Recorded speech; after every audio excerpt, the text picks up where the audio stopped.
Do I come clean now or after the wedding? 35 female, 35 male. We have been together almost 15 months. My relationship started with a pretty big lie and I'm not sure how to deal with it. I dealt with years of infertility. I never thought I would become a mother. I am in my 30s. My sister is also in her 30s and gay. She was sexually assaulted and became pregnant. When she discovered she was pregnant, she was already in her second trimester and she did not want to terminate the pregnancy. We were abused as children and there's a lot of abuse in our family. My sister did not want to explain what had happened. Our family is spread out and not in the same area. Long story short, we told everyone the child was mine. Fast forward, I met someone and it's the best relationship I've ever been in. I assumed I would never find love. I'm not conventionally attractive, I'm not smart, I'm not wealthy. I've met a genuinely great guy who comes from a really nice family. I'm pretty sure he is going to propose. He thinks I gave birth to my child. I told him that I can't conceive naturally and that I had to use donor sperm. I feel badly for keeping this from him. My own mother thinks that I gave birth to this child. I'm not sure how to handle this. Do I tell him now? Or do I wait until we're married? Thanks everyone for your feedback and advice. I'm going to tell him soon. I just need to figure out when and how. I'm going to take someone's suggestion and write everything in a letter and take that with me to collect my thoughts. I'll be back when there is something to share. Responding to everyone and talking about my sister's trauma has brought on some anxiety. It took a lot for me to post because I am afraid of saying too much and doxing myself. To clear up a few things. I had a partner in my late 20s. We tried to have a child. I am not sure where the idea came from that I just went through fertility treatments without trying. I was put on Clomid, and I had a procedure done where they put dye through your tubes to check for blockage because of an illness I had when I was young. I was then told my best bet was IVF. The birth certificate. My sister was put on the very first one, but that basically doesn't exist because it's sealed. I was issued one a few months after the baby's birth. My name is the only one on the child's official BC. The baby was born early and spent a few weeks in the NICU because she had the baby unexpectedly because of high BP and fluid in the lungs. We didn't have all of our paperwork finished. My sister was living with me, so the baby was able to come home with us. The hospital said if she hadn't have been living with me they wouldn't have released him to me. I got a lawyer and the court gave us a guardian ad litem SP. A home study was done and the guardian ad litem drilled us. We were honest about why the original because didn't have the father's name written down. The court ran an ad in the newspaper for several weeks. When no father stepped up to contest the adoption, it was allowed to proceed. I think I've answered everyone else's questions. Do not wait until you are married. I do not believe that partners need to know everything. But they should know the big stuff. If he finds out after marriage, he will be hurt. Maybe so hurt that it ruins the relationship. You should definitely continue lying to your fiancé until you're legally bound together and then tell him you've been lying to him your entire relationship. I'm sure that'll go over really well. What could possibly go wrong? Not sure how this is even a question. It's not like the child not being biologically yours is a big deal. The lying would be the issue. Oops, typo. I know you think that you may lose him if you tell him, but if you don't tell him now you will definitely lose him. Lying for love means losing love. Trust what you two have and tell him now. Come clean now. He needs to know the truth if you plan your build a life together. If you start this relationship built on a lie, it will never last. You seriously haven't told him? Flushed, you need to tell him now. Woman facepalming. Would you want to marry a liar? My F33 boyfriend, M40, is expecting a child with his ex-wife, F39. How do I navigate this? I, F33, have been dating Justin, M40, for a few months, and things just got complicated. He has 2 young children with his ex-wife, F39, Casey. They separated early into COVID, not terribly long after the second child was born. For the sake of the children, finances, COVID, etc., they continued to live in the same home.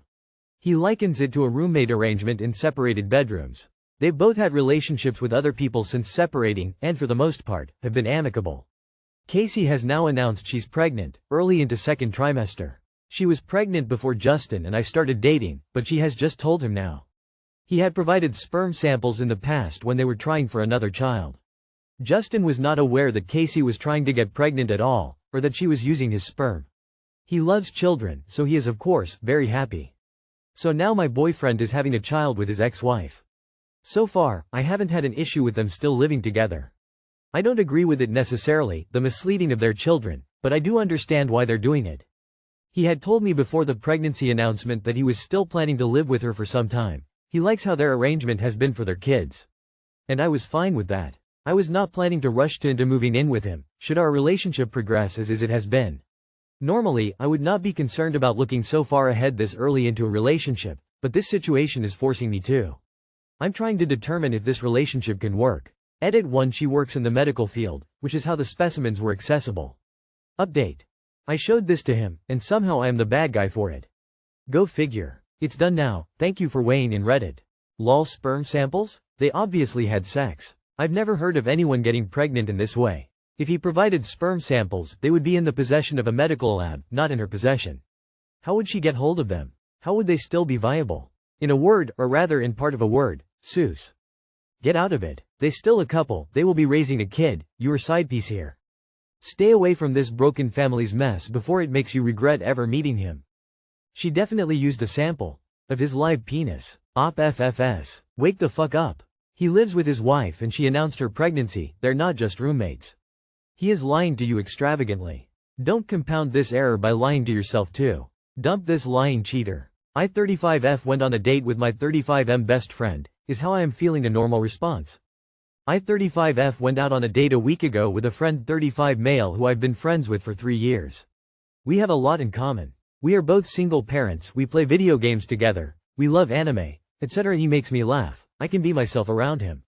I genuinely like him, he's a good guy. Very sweet. We flirt all the time. My question is, we went out on a date. He paid for dinner. Unfortunately, poor guy hurt his ankle and limping around lol. We call the night early. There was not kiss. Just a hug and let's do it again sometime. Maybe because we have been friends and already know each other. But I didn't get those butterflies, the excited to go out on a date, you know the first date jitters we all get. It just felt like normal. As two just hanging out for dinner. Are these feelings normal? Am I supposed to feel something more? I'm worried my 10-year marriage I was in really put a damper on any potential relationship I might have. This guy is so much better than my ex-husband. I really like how he makes me feel. I can be myself around him. I do not feel like I need to put on a front like most first dates are. I've been single for 3 years. Update. Just here to give a response to everyone. I appreciate all the comments. Some negative ones made me laugh. It was just a question, tears of joy. Anyways, I just wanted to know if my neutral feels were normal for this situation. I haven't dated anyone who wasn't my ex-husband. And I just remembered feeling those jitters back in my early 20s when I started dating my ex-husband. I haven't been with anyone else who wasn't my ex in over 13 years. It doesn't help that I read a lot of romance novels, cold sweat smile. Anyways, I did want to kiss him. I was just so nervous I couldn't bring myself to. He was my date to my work Christmas party in 2023 and I wanted to kiss him then too. You guys, I just need to go ahead and make the move. I don't know why I'm scared of rejection when I believe he is interested. I mean, he's the one who asked me on the date, planned it and picked me up and all that. I invited him next weekend to a con, September 21st 22, and he said yes. And I'll just ask him if he wants to come over. I'll try the movie and remind myself I'm an attractive young woman still who's got it going on, tears of joy, and just do it lol. I had a female best friend like this. Thing is, I had a crush on her for 13 years. I just never told her because I didn't want to ruin the friendship. But after cancer tried to kill me, I decided I had to tell her. So I did, and we've been married 11 years. Give it time. Go on a few more dates and see where it goes. Chasing butterflies is a terrible way to judge a relationship. You're not 14 anymore. Plenty of relationships change when you allow yourself to be more intimate. I'm not saying to sleep with him right now, but quite often in cases like this where two people have been friends for a long time, sex or even a kiss is the difference maker. Why are y'all doing the formal date thing? You already know all the things people are trying to figure out when dating. The only thing left to figure out is if you're compatible sexually. The next time you all are playing video games together, lean over and give him a kiss, see how that feels. How does the butterfly test work without the kiss? I think you need to kiss him and see how it feels. Could you tell him you want to try kissing without the pressure that it definitely means something, because you want to be able to stay friends if it doesn't work on that level? Of course, it's normal to feel familiar and comfortable with a friend you know so well. You're also more mature and experienced than when you were dating your ex-husband, so you're less likely to feel giddy with excitement about going out on a first date with someone. But if you have zero romantic attraction for this man, if you don't even feel a twinge of sexual excitement when you flirt, then I think it's a bad idea to try to transform your deep friendship into a romantic partnership, just because you crave having a relationship with a good, kind man. Hold out for one that you really click with. Husband, 58 male, blames me, 39 female, when I get sick, thinks it comes from negative thinking. We have 3 kids and we've been married for 19 years. When the kids get sick, I often end up sick too because I'm the primary caregiver. Lately this has turned into him getting angry and impatient with me. He was always a germaphobe, but it got bad post-COVID. He's gotten it in his head that illness is allowed in from negative thinking, and that makes him impatient with me for allowing myself to get sick. He seems to think that I catch the kids' germs because I expect to get sick, or from worrying too much over the kids, and therefore, I let the illness in. He does still believe in germ theory because he also accuses me of not washing my hands enough or getting too close to the kids. Once I'm sick, he expects me to take the vitamin and medication concoctions he thinks are appropriate, or he will accuse me of not wanting to get better. It's annoying and exhausting to listen to when I already feel awful. He's not like this with everything, only contagious stuff. I was chronically ill for a large part of the beginning of our marriage, and he was an amazing partner.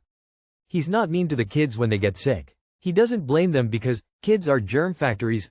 Our youngest is sick right now and I'm coming down with it too. So he interrogated me all morning about how I caught it and what I could have done to prevent it. If I cough, he sighs and rolls his eyes and either gets up and goes to another room and slams the door, or tells me I should isolate myself in the bedroom. He's told me about a dozen times today that I sound gross, then said he was joking. Only it's not a joke, he sounds genuinely very irritated. Am I being insensitive by not isolating myself? Is all of this just a manifestation of his germ anxiety? How do I push back on the all illnesses from negative thinking thing? TLDR. My husband blames me when I get sick because he believes illness comes from negative thinking. How do I challenge that belief without upsetting him further? He's mentally compatible with someone 2 decades younger than him, and you're questioning his immaturity? Him. All illness is brought on by negative thinking. You. So, babies who get cancer are thinking negative thoughts? Are you insane? Him. Take this. You. I'll have to look its efficacy up on the NIH website before I take it. Make him take care of the sick kids. Maybe his magic positivity will keep him from getting sick. Serious question. Is it possible you're seeing the signs of early Alzheimer's disease? He sounds crazy. You're married to an idiot. A not nice idiot.